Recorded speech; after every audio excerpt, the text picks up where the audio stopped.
In today video, I will talk about symbols used in maths. देखिए question arise होता है, sir ये क्यों आपने बनाया। आप देखिए our life is full of symbols. मैं आपको सबसे पहले ही पूछूंगा कि अगर आपने ध्यान दिया आपका मोबाइल फोन है तो उसमें ये सिंबल किसका होता है। आई थिंक आप बोलो सर ये तो पावर ऑफ का सिंबल होता है। और सिंबल जनरली इसलिए यूज किया जाता है कि ये जो बाउंड्री का जो बैरियर है ना, लैंग्वेज का जो बैरियर है, कि आप किसी भी लैंग्वेज में सिंबल्स हैं उनका मीनिंग यहाँ पे पावर ऑफ ही हो जाएगा। देर आर मैन, आप कहीं पे जा रहे हो, you are in some countries, अगर आपको ये सिंबल दिख जाता है तो ओबियसली आपको विदाउट एनी हेजिटेशन मिल जाएगा कि वाईफाई का सिंबल है। तो सिमिलरली मैथ्स में बहुत सारे सिंबल हैं जो हमारा टाइम भी सेव होता है और स्पेस भी। So let's start. सबसे पहले स्टार्ट करते हैं, पहला सिंबल ले लेते हैं परसेंटेज। सबसे इंपॉर्टेंट कहूंगा मैं मैथ्स में। इस परसेंटेज सिंबल को ड्रॉ कैसे करते हैं, एक स्लैंट लाइन और ये दो डॉट होते हैं, दो जीरो होते हैं। ये कुछ नहीं होता, ये एक्चुअल में 100 को ही रिप्रेजेंट करता है। आप बोलो सर कैसे, अगर कोई 700 की बात कर रहा है ना तो ये 7% की बात कर रहा है तो 7 और ये जो लाइन है ना स्लैंट वाली, ये 1 बन जाता है और ये जो दोनों डॉट हैं ये 2 जीरो बन जाती है। तो ये परसेंटेज होता है आउट ऑफ 100।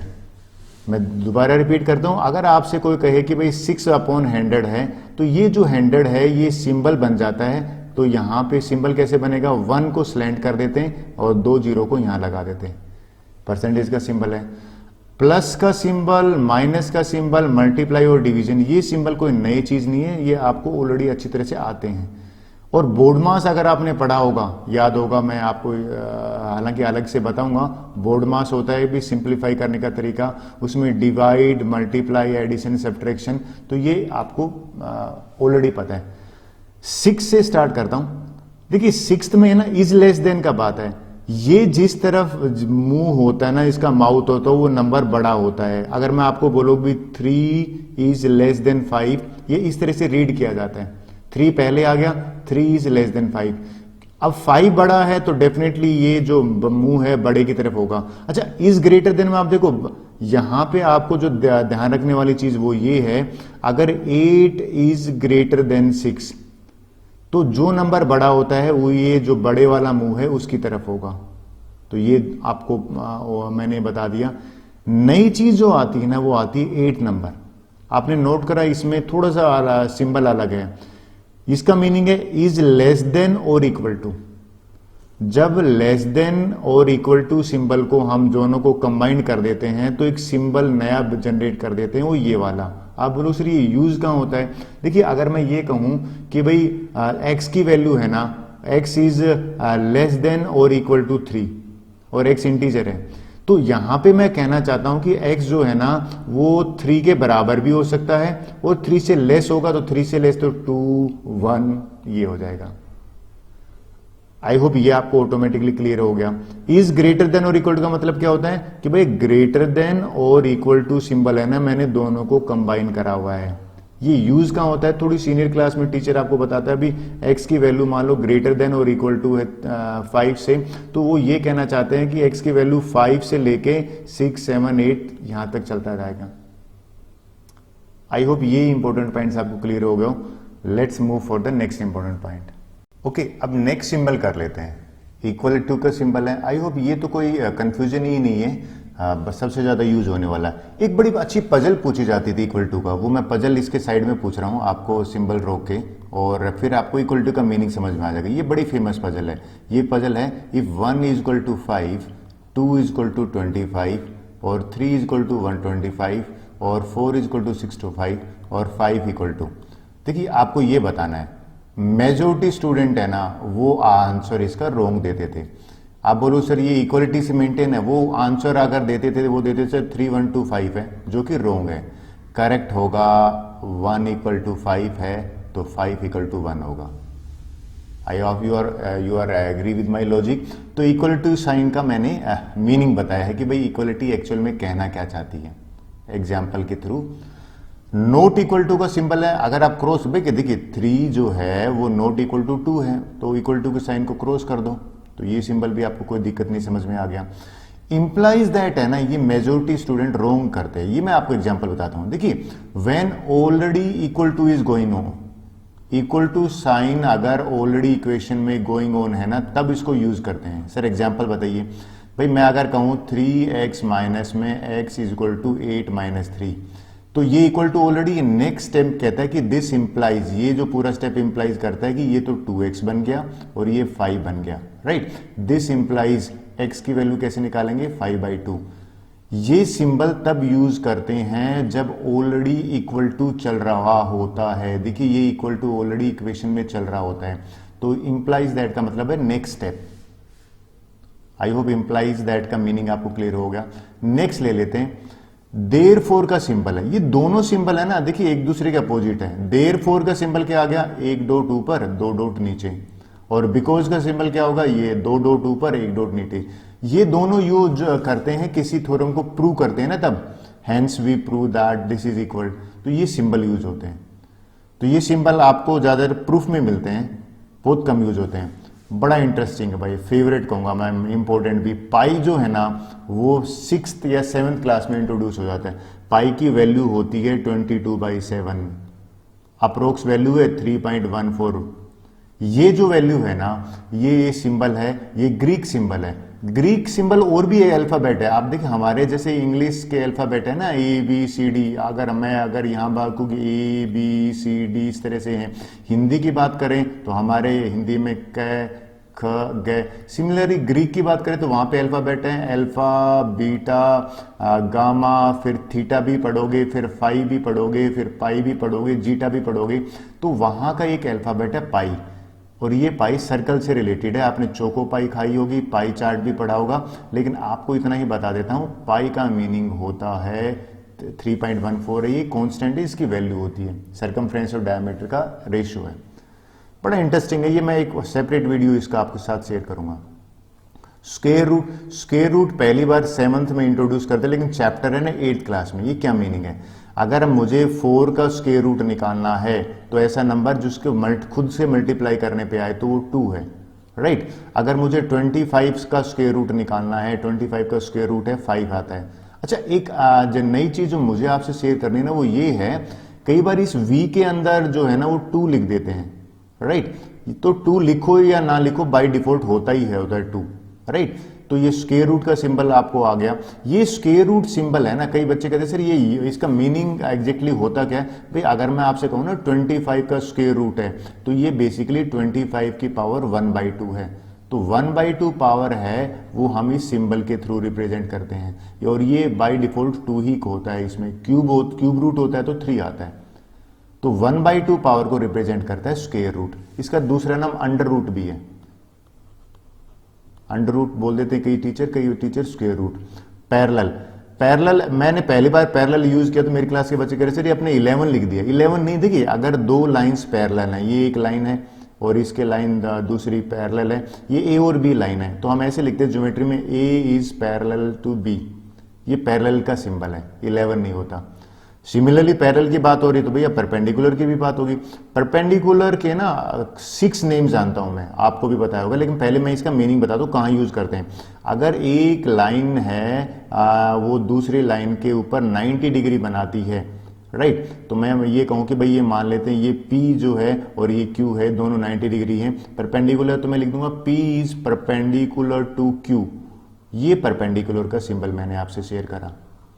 आप बोलोगे सर आपने 6 नेम परपेंडिकुलर को, देखिए अब मैं राइट एंगल बोलूं, राइट एंगल भी 90 डिग्री को रिप्रेजेंट करता है, ठीक है। अगर हाइट की बात आ जाती है, हाइट भी 90 डिग्री को रिप्रेजेंट करता है। एल्टीट्यूड की बात आ जाती है, एल्टीट्यूड भी ये करता है। अच्छा, इंग्लिश में सॉरी एक वर्ड है साइंस में जो नॉर्मल बनता है, नॉर्मल का मीनिंग भी 90 डिग्री होता है, और 90 डिग्री खुद 90 डिग्री है, और परपेंडिकुलर तो मैंने बता ही दिया।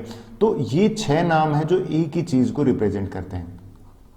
आपने नॉर्मल बहुत कम सुना होगा, ये साइंस में टीचर बताएगा इंसिडेंट रे जो है ना वो रिफ्लेक्टेड रे, यानी कि ये जो नॉर्मल बनता है, नॉर्मल मीन 90 डिग्री।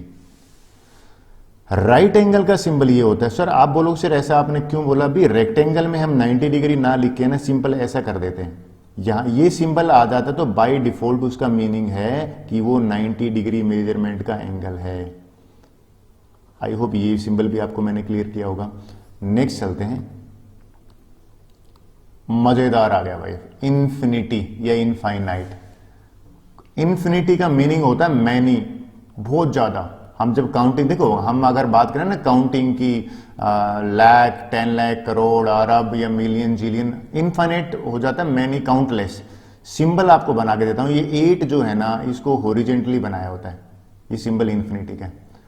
आगे बात करते हैं पैरेललोग्राम। 9th में ज्यादातर इस सिंबल को यूज करते हैं। भाई अगर एक पैरेललोग्राम है, फॉर एग्जांपल ये पैरेललोग्राम है, तो पैरेललोग्राम की स्पेलिंग लिखने की बजाय टीचर है या बुक में भी है, ये ABCD है ना, इसको हम लिख देते हैं पैरेललोग्राम ABCD, शॉर्ट फॉर्म लिख देते हैं। ज्यादातर बच्चे पूछते सर 11 ग्राम लिख दिया आपने, 11 ग्राम नहीं होता, ये पैरेललोग्राम ABCD को शॉर्ट फॉर्म में लिखना। भाई या तो लिखो, आप क्या लिखोगे, PARALLEOLA, ये पैरेललोग्राम ABCD लिखोगे। मेरा मानना है ये है आपका टाइम सेविंग है। अब भैया इसको भी इंपॉर्टेंट मार्क कर रहा हूं, 22, 3 ब्रैकेट होते हैं। वैसे तो एक और ब्रैकेट होता है जिसको कहते हैं लाइन ब्रैकेट, ये मैं आपको लिख दूं यहाँ पे। लाइन ब्रैकेट जो है ना वो आपको यहाँ पे है। ये सोल्व कैसे करते हैं, सबसे पहले लाइन ब्रैकेट को सोल्व करते हैं। लाइन ब्रैकेट सोल्व हो गया, फिर आता है स्मॉल ब्रैकेट, इसको स्मॉल ब्रैकेट बोल देते हैं, राइट। और भी एक नाम है। फिर इसको सोल्व कर लिए, उसके बाद जो नंबर आता है ना वो करली ब्रैकेट का होता है। करली हेयर्स होते हैं ना, वही इस तरह से होते हैं। और लास्ट में जो सोल्व करते हैं ना वो कहते हैं बिग ब्रैकेट, यानी कि बोर्ड मास का अगर आप नोट करोगे तो ये 4 ब्रैकेट है। इसको विनिकुलम भी बोलते हैं। इस लाइन ब्रैकेट को विनिकुलम जो है ना, विनिकुलम भी बोल देते हैं। तो स्मॉल ब्रैकेट का जो ऑर्डर है वो सोल्व करने का पहले होता है, फिर करली ब्रैकेट, फिर बिग ब्रैकेट, और सबसे पहले तो देखा जाए तो ये विनिकुलम का होता है। विनिकुलम जो होता है ना वो होता है लाइन ब्रैकेट। आई होप ये क्लियर हुआ होगा आपको। ओके, नेक्स्ट इंपॉर्टेंट पॉइंट है सिग्मा। इसको समेशन भी कहते हैं और स्टैटिस्टिक्स और डेटा हैंडलिंग चैप्टर में पहले आता है। इसका यूज बताता हूं, यूज क्या है। देखिए भाई, अगर मैं लिख रहा हूं x1 पहली टर्म में, x2 प्लस में x3 प्लस में x4 प्लस में x5, इतना बड़ा लिख दिया ना, बीच में प्लस का साइन है, तो हम क्या कर देते हैं, सिग्मा का साइन यहाँ पे xi लिखते हैं। i बताना है कहां तक है, i स्टार्ट हुआ है कहां से, 1 से शुरू हुआ ना, तो i इक्वल टू 1 हो गया, और कहां तक गया, 5 तक है ना, तो यहाँ टॉप में 5 लिखते हैं। तो ये सिंबल है, समेशन को रिप्रेजेंट करता है सिग्मा जो है। डेटा हैंडलिंग चैप्टर या स्टैटिस्टिक्स चैप्टर में ज्यादा यूज होता है, इसके बिना काम चल जाता है। फिर आपको मीन अगर टीचर बताएगा ना, मीन का सिंबल ये होता है। मीन टीचर ऐसे बताएगा, sigma FI divided by sigma FI।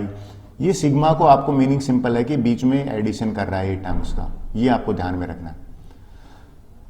Well that quite interesting, that is I.E जो है ना, ये दैट इज है। तो मैं बच्चों को कहता था भाई इसका मीनिंग दैट इज है, तो बच्चे कह रहे सर फुल फॉर्म तो बताओ। लैटिन लैंग्वेज से ये ओरिजिन जो है ना लैटिन से हुआ है, तो इसका मीनिंग होता है आइडेस्ट।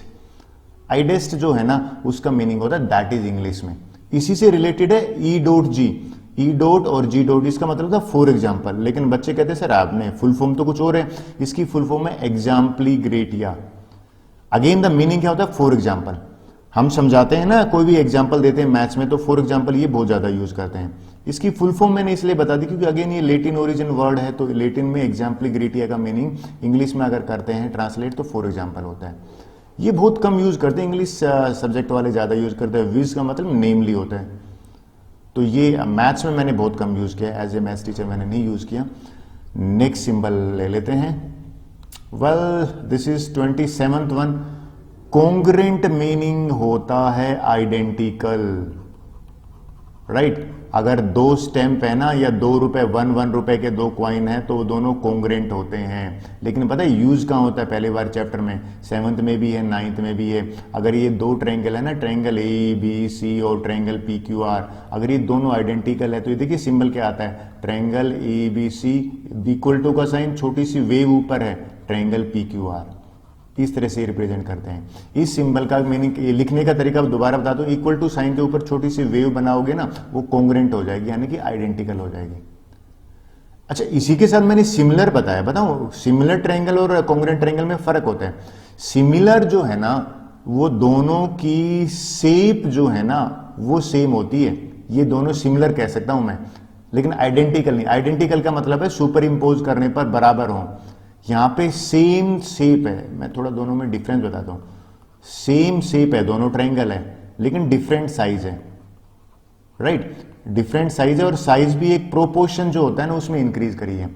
इसमें क्या है, कॉन्ग्रुएंट में आप बोलोगे शेप और साइज दोनों सेम होने चाहिए। ये डिफरेंस है कॉन्ग्रुएंट ट्रायंगल में और सिमिलर ट्रायंगल में।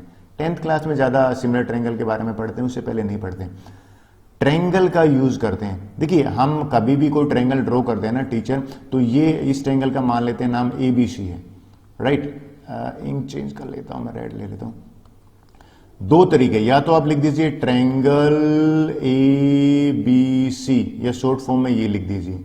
तो जनरली टीचर जो है ना, मैथ्स टीचर खासकर, वो शॉर्ट फॉर्म प्रेफर करते हैं, तो ट्रायंगल ABC लिख देते हैं।